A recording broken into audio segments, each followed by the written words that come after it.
राज्याचा नाश करणारा नासका याचा शेवट करा.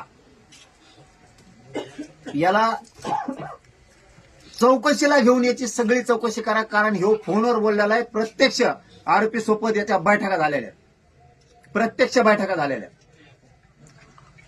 यांनीच या धनंजय मुंडेनं सामूहिक कट रचलेला आहे.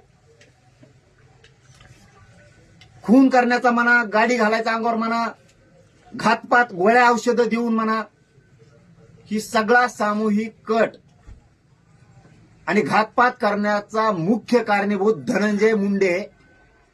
याला चौकशीला घ्या. तुम्ही नाही घेतलं, तुम्ही ते धरलेले, आणखीन धरून आणलेले ते सगळे सोडून दिले तरी माझं काय म्हणणं नाही. आमच्या जनतेच्या कोर्टात हे सगळं खरं झालेलं आहे. कारण बीड जिल्ह्यातल्या, जालना जिल्ह्यातल्या प्रतिष्ठित सगळ्या पक्षातल्या प्रमुखांना ही गोष्ट त्यांच्या कानानं त्यांनी ऐकलेली. त्यामुळं मी टेन्शन फ्री आहे, त्याचा काय लोड नाही.